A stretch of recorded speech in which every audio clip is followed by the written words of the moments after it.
মেদিনীপুরেই প্রথম বুঝি? আচমকা প্রশ্নটা শুনে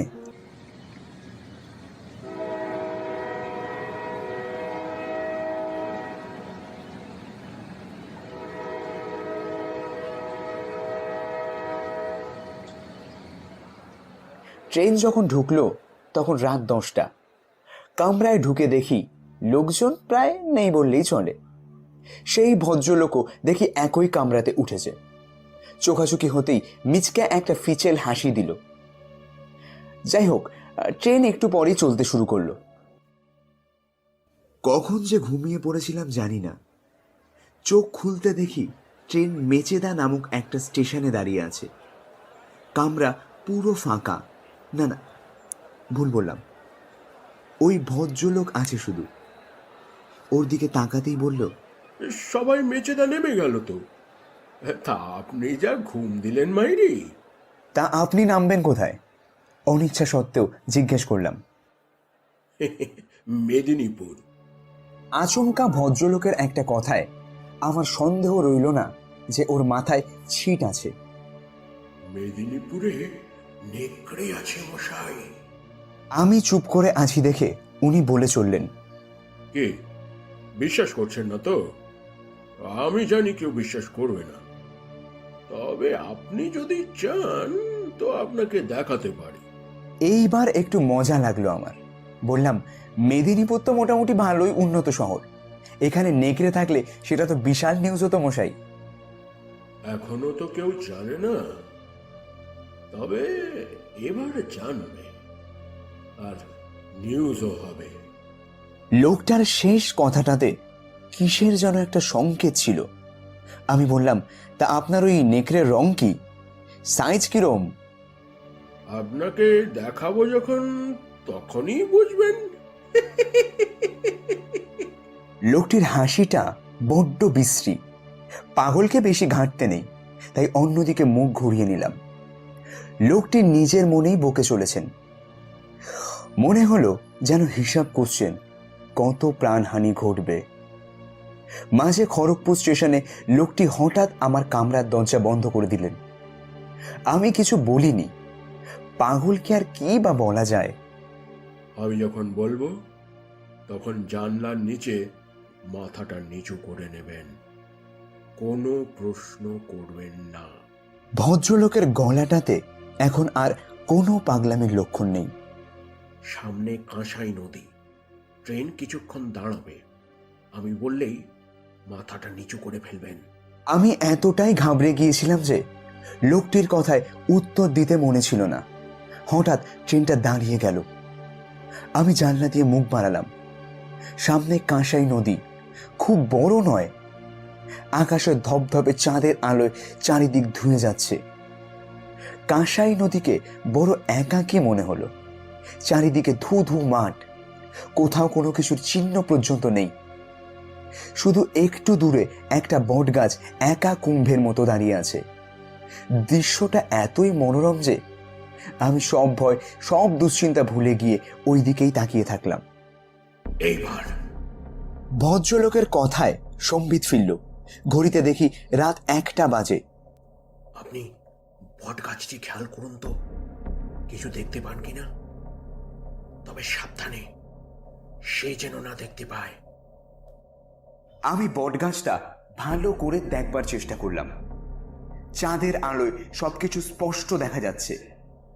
আমার মনে হলো ওই গাছটার নিচে কেউ একটা পিছন ঘুরে উবু হয়ে বসে আছে। আর একটু ভালো করে দেখে বুঝলাম লোকটার গায়ে অসম্ভব লোম, অনেকটা শিম্পাঞ্জির মতো। ট্রেনটা আবার চলতে শুরু করলো। এমন সময় আমার কামরার ভদ্রলোকটি প্রচন্ড জোরে শীষ দিয়ে উঠল। আর সেই আওয়াজে বটগাছের তলায় বসে থাকা লোকটি ফিরে তাকালো। আমি স্পষ্ট দেখলাম লোকটির দুটো চোখ মানুষের মতো নয়। এমন চোখ আমি আগেও দেখেছি। রাত্রিবেলা অন্ধকারে কুকুর বা বেড়ালের চোখ যেমন জ্বলে, ঠিক তেমন এই চোখ দুটি। ট্রেনটা আস্তে আস্তে দ্রুত হচ্ছে। আমার কামরার ভদ্রলোক তখন তারস্বরে হনুমান চালিসা পাঠ করে চলেছে। হঠাৎ দূরে একটা নেকড়ের ডাক ভদ্রলোককে পুরোপুরি চুপ করিয়ে দিল। कुमति निवार सुमति के संगी कंचन वरण विराज सुबेशा कानन कुंडल कुंचित।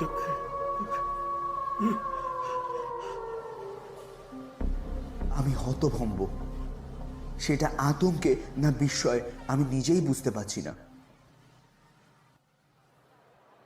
এমন সময় ট্রেন মেদিনীপুর স্টেশনে ঢুকল। আমার বন্ধু বিনোদ বাইরেই ছিল। ওর বাইকে উঠতে গিয়ে আমি দেখলাম কামরার ভদ্রলোকটি এক দৃষ্টে আমাকে দেখছে। আমি ওনার কাছে যেতেই আমার হাতটা ধরে বললেন, খুব বিপদ আসছে শহরে, বুঝলেন? খুব খারাপ সময় এলেন আপনি, সাবধানে থাকবেন। ভাগ্যে থাকলে আবার দেখা হবে। বিনোদকে বলতে পারিনি ব্যাপারটা, ভেবেছিলাম ও হয়তো বিশ্বাস করবে না, কিন্তু আমাকে আর বলতে হলো না। পরের দিন সকালে ওখানকার লোকাল খবরের কাগজে দেখলাম কাঁসাই নদীর ধারে 2টি লাশ পাওয়া গেছে আধ খাওয়া অবস্থায়।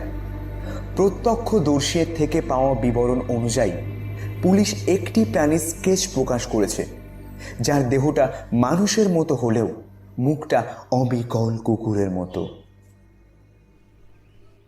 সকাল সকাল মুডটা খারাপ হয়ে গেল। কালু দুধ দিতে আসেনি। বাচ্চা ছেলে খুব সকালে আসে। কয়েকদিন হলো আমার ঘুমটা ঠিক হচ্ছে না। চোখ বন্ধ করলেই ওই দুটো ভয়ঙ্কর চোখ ভেসে আসছে চোখের সামনে। তাই সকাল সকাল উঠে কালুর সাথে একটু গল্প করি। ছেলেটার বাবা নেই, মা লোকের বাড়িতে রান্নার কাজ করে, আর ও দুধ বিক্রি করে লোকের বাড়ি বাড়ি। কালুর কাছ থেকে খবর পাই ওই জন্তুটা কার বাড়ি হানা দেয়, কার বাড়ির গরু টেনে নিয়ে যায়, আর কোন দিন কার বাড়ির ছেলেকে। এতদিন অবধি জন্তুটার গতিবিধি শহরের বাইরে কাঁসাইয়ের ধারেই সীমাবদ্ধ ছিল। মানুষ ভয়ে সন্ধ্যা হলে আর অধিক মারাতো না।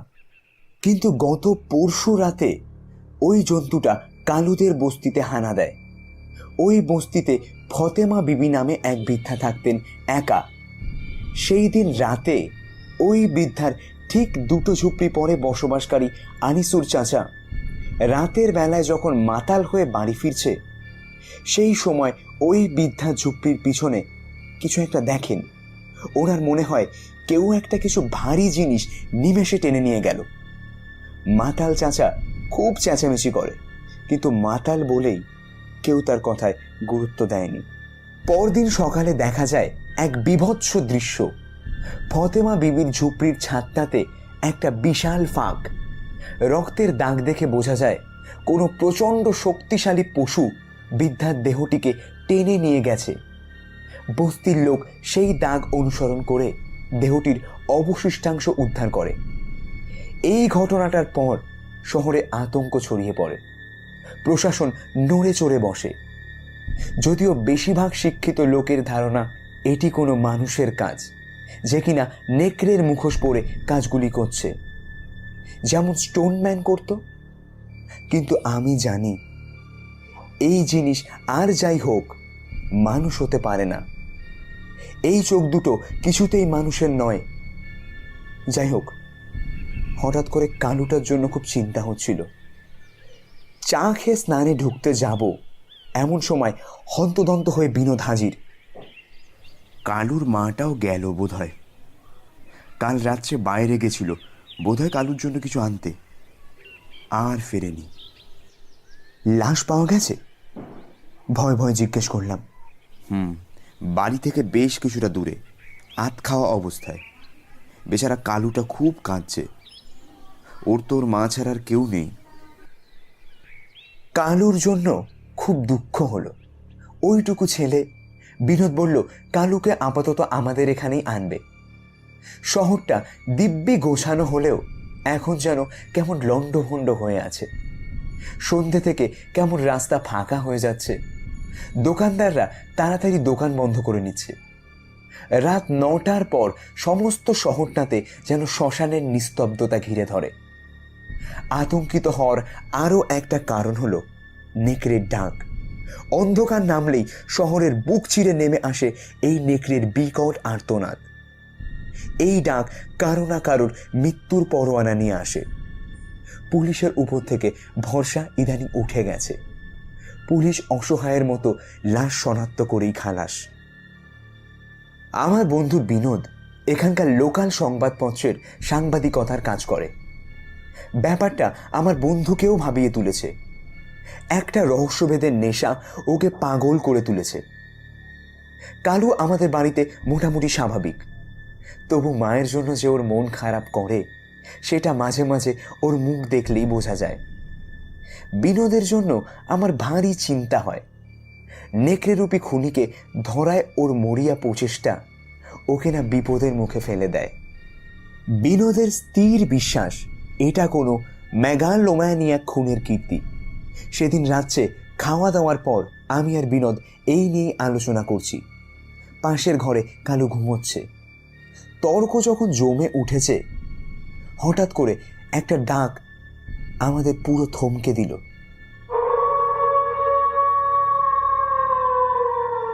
ডাকটা একটা নেকড়ের, আর সেটা আমাদের বাড়ির খুব কাছে।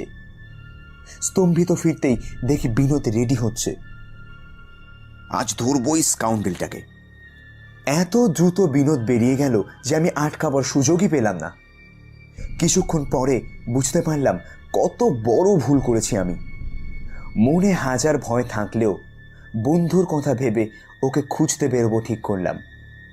কালুকে ডেকে দরজাটা শক্ত করে বন্ধ করতে বলে একটা টর্চ নিয়ে বেরিয়ে পড়লাম আমি। আমাদের গলির মুখে যখন পৌঁছলাম তখন রাস্তা একেবারে সুনসান, মানুষের চিহ্ন মাত্র নেই। ফাঁকা রাস্তাটা অনেক দূর অবধি দেখা যাচ্ছে। কিছু কুকুর দেখি একটা খোলা বারান্দাতে জড়সড় হয়ে বসে আছে। ওদের আচরণে আতঙ্কের ছাপ স্পষ্ট।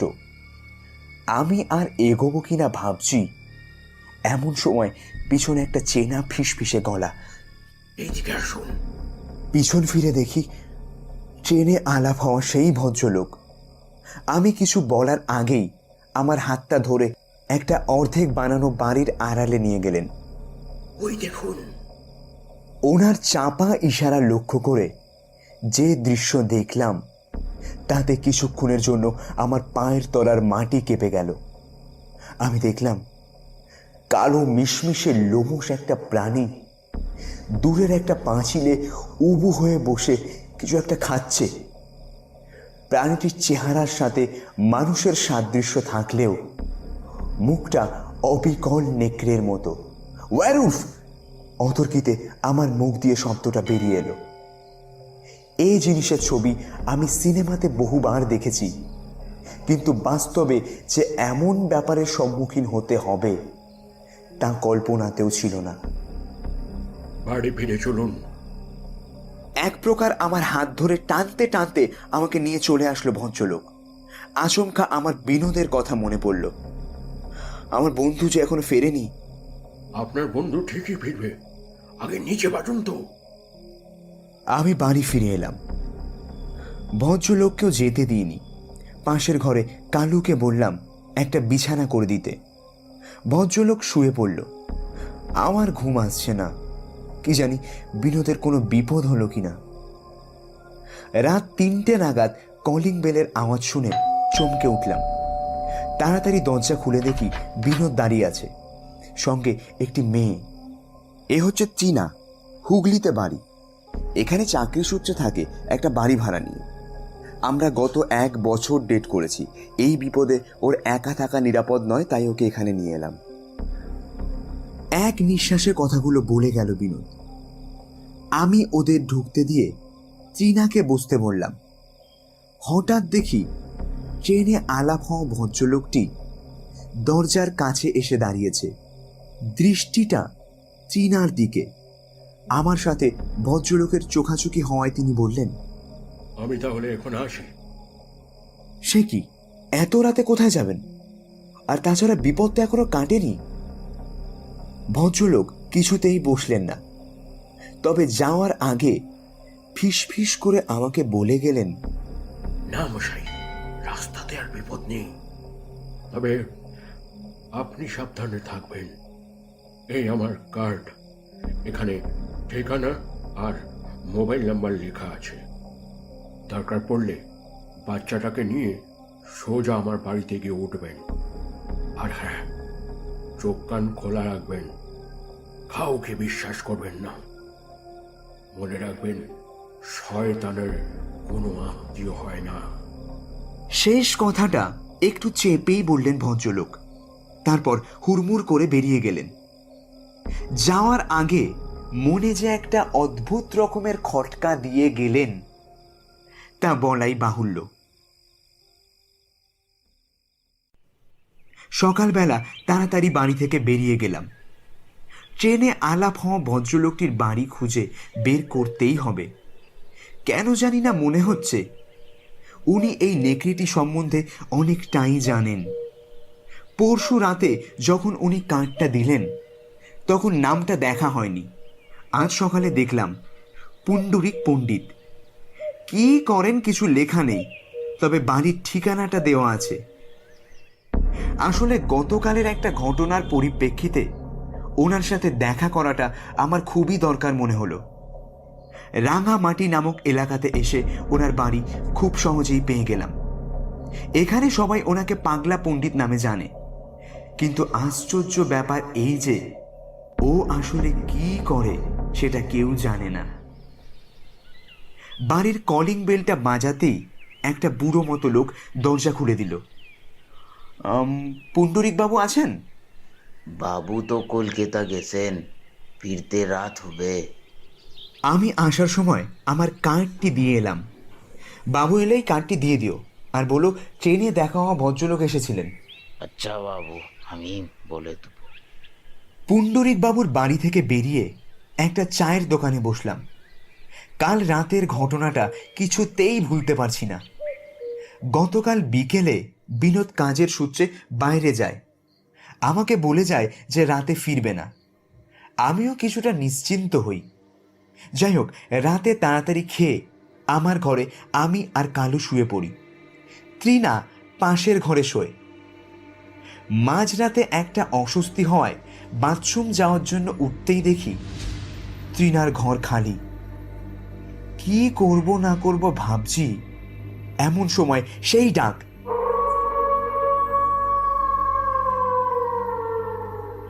বোধহয় মিনিট খানিক স্তম্ভিত হয়ে দাঁড়িয়েছিলাম। তারপর মেয়েটার কথা মনে পড়ে গেল। কর্তব্যবোধে দৌড়ে ছাদে ছুটলাম, কিন্তু ছাদে উঠে কোথায় কি, দিব্যি টিনা দাঁড়িয়ে আছে।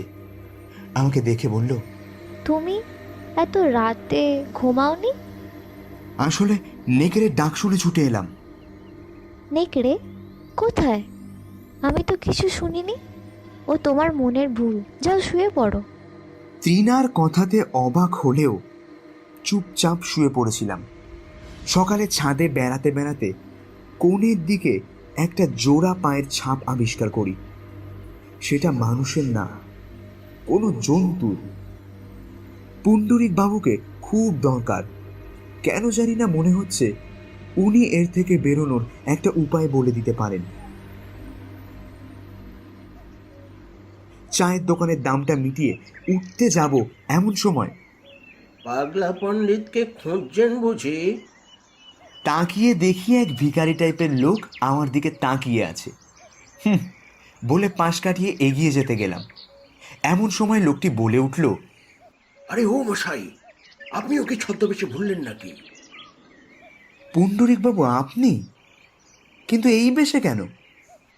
কারণ আছে, বাড়ি চলুন বলছি।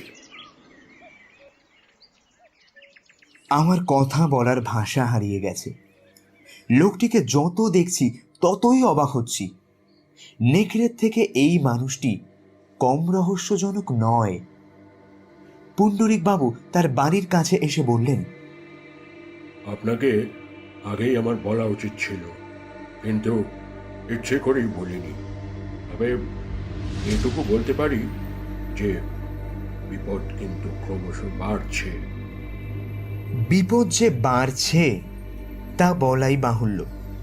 গত একদিনে 5-5টা প্রাণ ওই রাক্ষসের হাতে বলি হয়েছে। তার মধ্যে 3 জন বনকর্মী আর 2 জন সাধারণ মানুষ। শোনা গেছে ওই 5 জন একসাথে জন্তুটিকে ধাওয়া করেছিল। 2 জনের হাতে বন্দুকও ছিল। কিন্তু ভোর রাতে শহর সংলগ্ন জঙ্গলে হঠাৎ গুলির আওয়াজ আর নেকড়ের ডাক শুনে স্থানীয় লোকজন গিয়ে 4 জনকে ক্ষতবিক্ষত দেহে আবিষ্কার করে। আরেকজনের একটি পা পাওয়া যায় আরও দূরে।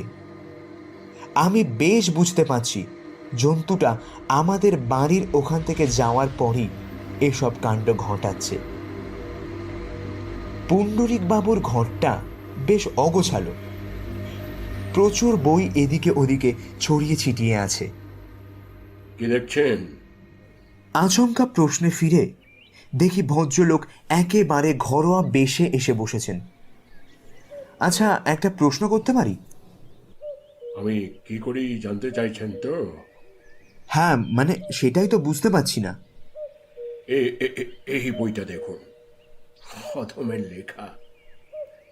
বইটা হাতে নিয়ে দেখলাম, নাম ডিমন্স এক্সিস্ট। এই বইটি পড়ে দেখলে বোধহয় আপনার কৌতূহলের কিছুটা নিবারণ হবে। এতে আমার সমস্ত রিসার্চের একটা ছোট সংস্করণ করেছি মাত্র। লোকটার কথায় অবাক না হয়ে পারলাম না। কিসের রিসার্চ? মানে মনে করবেন না, আজ একটু তাড়া আছে। তৎক্ষণাৎ চেয়ার ছেড়ে ভিতরের ঘরে ঢুকে গেলেন ভদ্রলোক। অদ্ভুত পাগলাটে লোক তো। আর বাড়িখানার যা ছিঁড়ি, কি সব ভয়ঙ্কর মূর্তি সরানো সেটানো। কোনোটা আধা মানুষ আধা জন্তু, কোনোটা আধা জন্তু আর আধা পাখি। এসব দেখতে দেখতে পুণ্ডরিক বাবুকে বলে বেরিয়ে যাব ভাবছি, এমন সময় ভদ্রলোক, আমি চললুম, রাতে দেখা হচ্ছে। কিন্তু চীনাকে কি ঘরে একা রেখে আসা ঠিক হবে? ওটাই তো প্ল্যান মশাই। আমি চললুম, দেরি হয়ে যাচ্ছে। বরাবরের মতোই হুড়মুড় করে হাওয়া হয়ে গেলেন ভদ্রলোক। সারা দিনটা যে কিভাবে কেটেছে তার বলার অপেক্ষা রাখে না। কাজে মন বসানো অসম্ভব। বিকেল হতেই সোজা বাড়ি। ঘরে ঢুকে দেখি বিনোদ আর কালু টিভি দেখছে।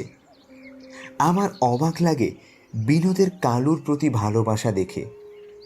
পৃথিবীতে যে ভালোবাসা এখনো বেঁচে আছে তা বিনোদকে দেখলে বোঝা যায়। কিন্তু চীনাকে দেখছি না কেন? সে কই? বিনোদকে জিজ্ঞেস করে জানলাম ওর শরীর নাকি ভালো নেই, বেশ কয়েকবার বমিও হয়েছে।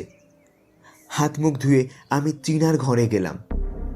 দেখলাম দরজার দিকে পিছন ফিরে শুয়ে আছে টিনা। শোয়াটা একটু অদ্ভুত কি? পাশ ফিরে হাত আর পা দুটো এমন সামনের দিকে এমন সমান্তরালভাবে টান টান করে কোনো মানুষকে শুতে দেখিনি। শরীর কেমন জিজ্ঞেস করতে এমন ফ্যাঁস ফ্যাঁসে গলায় উত্তর দিল যে গাঁটা কেমন ছমছম করে উঠল। ইচ্ছে করেই আচমকা লাইটটা অফ করে দিলাম। আচমকা লাইট অফ হতেই টিনা ঘুরে তাকালো। হ্যাঁ, এটাই দেখতে চেয়েছিলাম। টিনার চোখ দুটো যেন জ্বলছে। যদিও কয়েক সেকেন্ডের মধ্যে ও মুখ ঘুরিয়ে নিল, তবুও যা বোঝার আমি বুঝে গেছি। ভীষণ উত্তেজিত অবস্থায় পণ্ডিতবাবুকে ফোন করলাম। পুরোটা শুনে ভদ্রলোক বললেন, আমার সন্দেহটাই ঠিক হলো, মেয়েটাকেও এফেক্ট করেছে তাহলে। মেয়েটাকেও? মানে চীনা ওই জন্তুটা নয়? না, তবে জন্তু হতে আর বেশি দেরি নেই। সামনে খুব বিপদ, অনেক কাজ আছে, আপনারা জলদি চলে আসুন। আমি ফোনটা কাটতে যাচ্ছি এমন সময় ভদ্রলোক আবার বলে উঠলেন, শুনুন শুনুন শুনুন, আপনার বন্ধুকে কিন্তু আনতেই হবে। আচ্ছা বলে ফোনটা রেখে দিলাম। বিনোদকে এসে নেমন্তন্নের কথাটা বলতেই ও ফোঁস করে উঠল। কালু তো মহা খুশি। বিনোদ কিছুতেই এই অবস্থায় ত্রিনাকে ফেলে যেতে রাজি নয়। এমন সময় ত্রিনাই বলল, যাও না, এত করে বলছে যখন। আমি আজ আর কিছু খাবো না, এই শুলাম, একেবারে কাল উঠবো। অবশেষে কালু এসে বিনোদকে বলাতে বিনোদ রাজি হলো। রাস্তা দিয়ে যেতে যেতে বিনোদ আমাকে একটা অদ্ভুত কথা শোনালো। তুই তো জানিস আমি মাংস খাওয়া ছেড়ে দিয়েছিলাম। হ্যাঁ, মানে সেটাই তো বুঝতে পারছি না। কিছুই না, আসলে ইদানিং আবার মাংস খাওয়াটা শুরু করেছি। ভাত দাদা তেমন ভালো লাগে না বুঝলি, শুধু মটন খেতে ইচ্ছা করে। বিনোদের কথাগুলো শুনে লোম খাড়া হলেও যতটা সম্ভব স্বাভাবিক থাকার চেষ্টা করলাম। রাস্তার কুকুরগুলো কি ওকে ভয় পাচ্ছে? এমন কুই কুই করছে কেন ওকে দেখে? এমনকি ওই কালো বড় কুকুরটা যেটা বিনোদের খুব প্রিয়, সেটাও তো বিনোদকে দেখে মুখ দিয়ে একটা অদ্ভুত আওয়াজ করে পালিয়ে গেল। বিনোদ একটু কুচো হয়ে হাঁটছে মনে হচ্ছে না? তাহলে কি আমার বন্ধু? আয়োজনটা পণ্ডিতবাবু ভালোই করেছেন। খাসির মাংসের গন্ধে ঘরটা গম গম করছে। কালুর তো খুব ফুর্তি দেখলাম, কিন্তু বিনোদের ব্যবহারটা কেমন অস্বাভাবিক ঠেকছে। পণ্ডিতবাবুর সাথে গল্প করার ফাঁকে ওর অস্থিরতা আমাকে অবাক করেছে। শেষমেশ ও যখন যাই রান্না কতটা হলো দেখে আসি গিয়ে বলে উঠে গেল, আমি তখন ওকে বাধা দিতে গেলাম, কিন্তু পণ্ডিতবাবুর ইশারাতে আর এগোলাম না। বিনোদ উঠে যেতেই পণ্ডিতবাবু বললেন, শুনুন, আজ কিন্তু আমরা দুজন একটু কম খাবো। বিস্তর ছোটাছুটি আছে কিন্তু। তাতে আপত্তি নেই, তবে যাকে নিয়ে ছুটবেন তাকে যদি অন্ধকারে রাখেন তবে তো মুশকিল। আমি হেসে বললাম, সব জানবেন, রাতে অনেক সময় পাওয়া যাবে, তখন শুনবেন। অগত্যা ভদ্রলোকের বইয়ের কালেকশনের দিকে মনোনিবেশ করলাম। এরপর আর সেরকম কিছু ঘটেনি। খেতে বসে বিনোদ মাংসের জন্য একটু বেশি বাড়াবাড়ি করছিল। ওর খাওয়ার পরিমাণটা দেখলাম অস্বাভাবিক বেড়েছে। আমি অবশ্য পুণ্ডরিকবাবুর কথা মতো একটু কম করেই খেলাম। খাওয়া দাওয়ার পর ভদ্রলোকের বসার ঘরে বসে সবাই মিলে আড্ডা দিচ্ছি। ভদ্রলোক তার নিজের বিভিন্ন অতি প্রাকৃতিক ঘটনার বর্ণনা দিয়ে চলেছেন। বিনোদকে দেখছি ক্রমশ চেয়ারে এলিয়ে পড়ছে। এমনভাবে কিছুক্ষণ চলার পর হঠাৎ ভদ্রলোক বললেন, ও মশাই, আপনার বন্ধু তো নিদ্রা গেলেন। ধরুন, একে ধরে পাশের ঘরটাতে রেখে আসি। এ আবার কি ধরনের কথা? রেখে আসি মানে? আমি বিনোদকে ডাকতে গেলাম। অনেকক্ষণ ধরে অনেক ডাকাডাকির পরও যখন ওর ঘুম ভাঙল না, তখন ভদ্রলোকের দিকে তাকিয়ে দেখি মিটমিট করে হাসছেন। ও এখন উঠবে না মশাই, খুব কড়া ডোজের ওষুধ তো। চলুন চলুন, হাত লাগান, এটা আমার একার কম্য নয়। অগত্যা আমি আর পণ্ডিতবাবু বিনোদকে ধরাধরি করে পাশের ঘরটাতে নিয়ে এলাম। কি ঘর রে বাবা, কোনো কিছুই নেই তেমন, শুধুমাত্র সিংহাসনের মতো একটা চেয়ার ঘরের এক কোণায় রাখা। আমরা বিনোদকে ওই চেয়ারটাতেই বসিয়ে দিলাম। পণ্ডিতবাবু কোথা থেকে একটা লোহার শেকল নিয়ে এসে বিনোদকে চেয়ারের সাথে শক্ত করে বেঁধে দিলেন। আমি অবাক হতে উনি হেসে বললেন, এটা আপনার বন্ধুর জন্য স্পেশাল করে বানানো। বিনোদের ব্যবস্থা করে যখন আমরা পাশের ঘরে এলাম, তখন দেওয়াল ঘড়িতে 10টা বাজে। পণ্ডিতবাবু বললেন, আর বুঝবেন না মশাই, চলুন চলুন, বেরিয়ে পড়ি, সময়টা খুব গুরুত্বপূর্ণ। 2 মিনিটের মধ্যে ভদ্রলোক রেডি হয়ে গেলেন। আমার মাথায় কিছুই ঢুকছে না। তাও আমি জিজ্ঞেস করলাম, আচ্ছা, আমরা নিশ্চয়ই নেকড়ের সন্ধানে যাচ্ছি, তা আপনার কাছে কিছু অস্ত্রশস্ত্র আছে কি? In that case, I have that one. উনি আমার দিকে একটা প্যাকেট এগিয়ে দিলেন। প্যাকেট খুলে দেখি একটা অতি প্রাচীন পিস্তল, যার দুদিকের বাঁটে নেকড়ের ছবি খোদাই করা। নলটাও অন্যান্য পিস্তলের তুলনায় একটু বড়। এটা কি মশাই? অবাক হয়ে জিজ্ঞেস করলাম। A special gun. loaded with holy silver bullet. ভদ্রলোক বেশ কায়দা করেই বললেন কথাটা। কোথায় পেলেন এটা? আমার যোগাযোগ বহুদূর মশাই। তবে এটাই সেই বন্দুক যেটা দিয়ে লন্ডনের বিখ্যাত ওয়্যারউলফ হত্যা হয়েছিল। এটা চলবে তো? মানে এত পুরনো? কিছুটা সন্দেহের বশেই জিজ্ঞেস করলাম। বিলক্ষণ মশাই, পরখ করা হয়ে গেছে, দিব্যি চলে।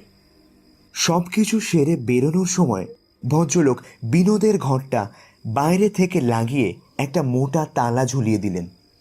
বেরোনোর আগে নিজের ভৃত্যকে ডেকে বললেন, পাঁচু, একটু সাবধানে দেখো, বাচ্চাটাকে সামলে রেখো। কিছু হলে ভয় পাবে না। যে সুড়ঙ্গ ঘরটা আছে সেইখানে লুকিয়ে যেও। আমরা খুব তাড়াতাড়ি ফিরব। রাস্তায় যেতে যেতে আমি সুড়ঙ্গের কথাটা জিজ্ঞেস করলাম। উনি বললেন যে সাবধানতার জন্য বানিয়েছেন। হেঁটে হেঁটে আমরা কাঁসাইয়ের ধারে এসে পৌঁছলাম। পণ্ডিতবাবুর কথা মতো আমরা একটা টিলার পিছনে এসে বসলাম। ভদ্রলোককে দেখি একটা তেল বের করে গোটা গায়ে মাখছেন। নিজের মাখা শেষ হলে ওটা আমার দিকে এগিয়ে দিয়ে বললেন, নিন, মেখে ফেলুন। এটা মাখলে মশা বা নেকড়ে কেউই আপনার টিকি পাবে না মশাই। আচ্ছা, ঘটনাটা একটু গোড়া থেকে বলুন তো। আমি বেশ অসহিষ্ণু হয়েই জিজ্ঞাসা করলাম। ভদ্রলোক নিজের হাত ঘড়িতে সময়টা একবার দেখে শুরু করলেন। আগের বছর মার্চ মাসের শেষ দিকে আমি আমার এক সোর্সের কাছে খবর পেয়ে হিমাচল প্রদেশের কুলু ভ্যালিতে গিয়ে হাজির হলাম। আমার কাছে খবর ছিল যে এখানে এক অদ্ভুত প্রাণী থাকে, যে কিনা ঠিক মানুষও নয়, ঠিক জন্তুও নয়, কিন্তু প্রাণীটি মানুষ খেকো নয়। রাতের অন্ধকারে লুকিয়ে মুরগি বা ছোটোখাটো প্রাণী চুরি করে খায়। আমি বিভিন্ন লোকদের সাথে কথা বলে প্রাণীটার সম্বন্ধে তথ্য জোগাড় করছি, এমন সময় একটি যুবকের সাথে আমার আলাপ হয়। খুবই সাহসী ছেলে। আমার ভারী পছন্দ হলো ছেলেটিকে। জিজ্ঞেস করে জানলাম সে তার বোনের সাথে এখানে বেড়াতে এসছে। সময় সুযোগ বুঝে আমি ছেলেটিকে আমার এখানে আসার উদ্দেশ্যটা বললাম। সে তো শুনে ভীষণ উত্তেজিত, আমার সাথে যাবেই, বলল ওর বোনকে না বলতে। আমরা ঠিক করলাম পরের দিন সন্ধে হলেই আমরা বেরিয়ে পড়ব। সেই মতো সকাল থেকে আমরা সমস্ত প্রস্তুতি নিলাম, কিন্তু দুপুরের পর থেকেই আমার শরীরটা খারাপ লাগলো। বিকেলবেলা বুঝতে পারলাম যে আমার জ্বর এসেছে। এই শরীরে তো আর এরকম বিপজ্জনক কাজে যাওয়া যায় না। তাই আমি সুমিতকে, ও হ্যাঁ, ছেলেটির নাম ছিল সুমিত, তো আমি সুমিতকে বললাম যে আজ যাওয়া সম্ভব নয়, আমি একটু সুস্থ হয়ে তারপর যাব। এটা শুনে সুমিত কেমন মন মরা হয়ে গেল, বেশিক্ষণ বসল না। একটু পরেই আমাকে বাই জানিয়ে চলে গেল। রাতের দিকে একটি স্থানীয় ছেলে আমাকে একটি চিরকুট দিয়ে গেল। তাদের লেখা ছিল, পণ্ডিতবাবু, আপনি আমার মধ্যে যে কৌতূহলের বীজ বপন করেছেন তা অস্বীকার করা অসম্ভব। আপনি সুস্থ হন, আমি চললাম, খুব তাড়াতাড়ি দেখা হবে। এরপর আর সুমিতের সাথে আমার দেখা হয়নি। সুমিত সেই রাত থেকে কুলু ভ্যালিতে হারিয়ে যায়। আমিও বিস্তর খুঁজেছি, কিন্তু পাইনি।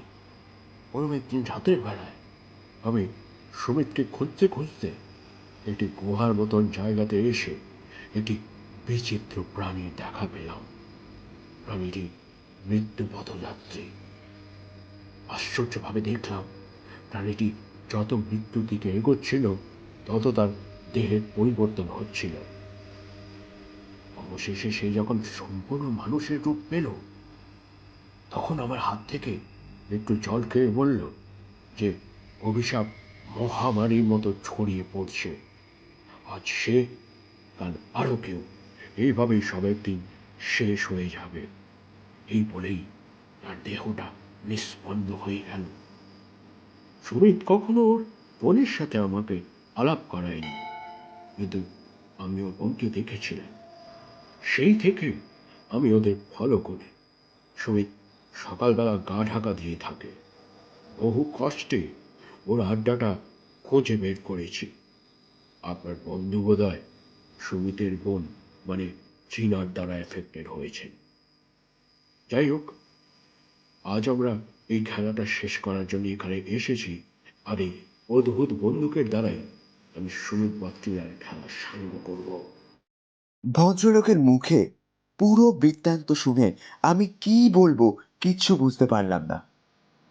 আকাশে চাঁদ ঝলমল করছে, চাঁদের আলোতে ভেসে যাচ্ছে কাঁসাইয়ের প্রতিটা পাত। কোথাও কোনো প্রাণের অস্তিত্ব নেই। একরাশ নিঝুম অন্ধকার এবং নিস্তব্ধতা আমাদের ঘিরে রেখেছে। মনে হচ্ছে এই গোটা পৃথিবীতে শুধুমাত্র আমরাই বেঁচে আছি। এই অপরূপ শোভা উপভোগ করছি এমন সময় পুণ্ডরিক বাবুর ফোনটা ভাইব্রেট করে উঠল। ফোনটা ধরে ভদ্রলোক ওপাশ থেকে কিছু একটা শুনল, তারপর আবার ফোনটা কেটে দিল। তারপর আমার দিকে ফিরে বলল, ট্রেনা ম্যাডাম বেরিয়ে পড়েছেন। এমন সময় খস খস আওয়াজ হওয়ায় আমরা উকি মেরে দেখি এক লম্বা চওড়া যুবক সম্পূর্ণ উলঙ্গ অবস্থায় নদীর জলে নামল। পুণ্ডরিক বাবুর মুখ থেকে বেরোলো, সুমিত। এ যদি সুমিত হয় তাহলে অপেক্ষা কিসের জন্য করছেন? গুলি করুন এক্ষুনি। প্রবল আতঙ্কে আমার কথাগুলো বেরোলো। এখনো সময় হয়নি। নেকড়ে আর মানুষের মধ্যবর্তী অবস্থাতে মারতে হবে। যতটা সম্ভব চেপে কথাগুলি বললেন ভদ্রলোক। সুমিতকে দেখছি নদীর এক কোমর জলে দাঁড়িয়ে চাঁদের দিকে এক দৃষ্টে তাকিয়ে আছে। এদিকে পুণ্ডরিক বাবু নিজের বন্দুক তাক করে রেখেছেন, সময় হলেই চালাবেন। এমন সময় দূরের একটি টিলার উপরে একটি নারী মূর্তি দেখতে পেলাম। ভদ্রলোকের দেখি মুখটা ঝুলে গেল। ফিসফিস করে আমাকে বললেন, এই ভয়টাই পাচ্ছি না। অপদার্থগুলো ট্রেনাকে রাস্তাতে আটকাতে পারল না। এদিকে ত্রিনাকে দেখি টিলা থেকে নেমে অনেকটাই এগিয়েছে নদীর দিকে। এমন সময় ভদ্রলোক আমাকে বললেন, আপনাকে সাহসের পরীক্ষা দিতে হবে আজ, বুঝলেন? আপনি এক কাজ করুন, এই আমাদের পেছনের রাস্তাটা ধরে উপরে উঠে যান। ওখানে গিয়ে ট্রেনা যেদিক দিয়ে এলো সেদিক দিয়ে এসে ট্রেনাকে ডাকুন। ওকে আপনার দিকে যেতে বাধ্য করুন। আপনি কি পাগল হলেন নাকি? আমি পারবো না, এত সাহস আমার নেই। আমি জোরের সাথেই কথাটা বললাম। হঠাৎ ভদ্রলোক আমার কাঁধে হাত রেখে বললেন, আপনি পারবেন। আপনাকে পারতেই হবে। আপনার বন্ধুর জন্য আপনাকে পারতেই হবে। ভদ্রলোকের কথাতে কি হলো কি জানি, আমি ওনার কথা মতো রাস্তা দিয়ে ওই টিলাটার উপরে উঠে সেখান থেকে চীনাকে ডাক দিলাম। আমার ডাক শুনে চীনা থমকে দাঁড়ালো, খানিকটা অবাক হয়ে বলল, তুমি এখানে কি করছো? চীনা, তুমি এটা করতে পারো না। চীনা, এতগুলো মানুষের ক্ষতি তুমি করতে পারো না। ফিরে এসো, ফিরে এসো বলছি। আর চোখে দেখি পুণ্ডরিক বাবু আস্তে আস্তে সুমিতের দিকে এগোচ্ছে। হঠাৎ একটা নেকড়ের ডাকে আমি আর চীনা দুজনেই চমকে গেলাম। আমি দেখলাম নদীতে এতক্ষণ যেখানে সুমিত দাঁড়িয়েছিল সেখানে এখন একটা অদ্ভুত প্রাণী, যার মধ্যে কিছুটা নেকড়ে আর বাকিটা মানুষের আদল। তবে প্রাণীটা খুব দ্রুত নেকড়েতে পরিণত হচ্ছে। এমন সময় আমি পুণ্ডরিক বাবুর কণ্ঠস্বর শুনতে পেলাম, তুমি ঠিকই বলেছিলে সুমিত, আমাদের আবার দেখা হবে। তবে এভাবে দেখা আমি সত্যি চাইনি। এবার মুক্তির সময় হয়েছে। বিদায় স্মিথ, পারলে আমাকে ক্ষমা করো। তারপরে একটা গুলির আওয়াজে পুরো কাঁসাইয়ের পাড় কেঁপে উঠল। গুলিটা নির্ভুল লক্ষ্যে সুমিতের মাথায় আঘাত করেছে। আচমকা এসব ঘটে যাওয়ায় চীনা স্তম্ভিত হলেও নিজের ভাইয়ের কাছে ছুটে যেতে গেল। আমি এদিকে ওদিকে না ভেবে দৌড়ে গিয়ে চীনাকে জড়িয়ে ধরলাম। চীনা ছাড়াবার প্রচন্ড চেষ্টা করছে। এদিকে পুণ্ডরিক বাবুকে দেখি বন্দুকটা পাড়ে ফেলে নদীতে ঝাঁপ দিলেন। হঠাৎ বুঝতে পারলাম চীনার উপর আমার বাঁধনটা ক্রমশ আলগা হয়ে আসছে। চীনার নিঃশ্বাসের আওয়াজ হঠাৎ খুব বেড়ে গেছে, আর এই রকম আওয়াজ মানুষের হয় না। চীনা আমাকে একটু দূরে ছুঁড়ে ফেলে দিয়ে অমানুষিক গতিতে নদীর দিকে ছুটে গেল, যেখানে পুণ্ডরিকবাবু সুমিতের দেহটাকে টেনে তুলছেন। আমি বুঝতে পারলাম মারাত্মক বিপদ ঘটতে চলেছে। আমি ভদ্রলোককে সাবধান করে চেঁচালাম, পুণ্ডরিকবাবু! কিন্তু কোনো ফল হলো না। চীনা তার আগেই ভদ্রলোকের উপর ঝাঁপ দিয়ে পড়ল। আমি ছুটতে শুরু করলাম।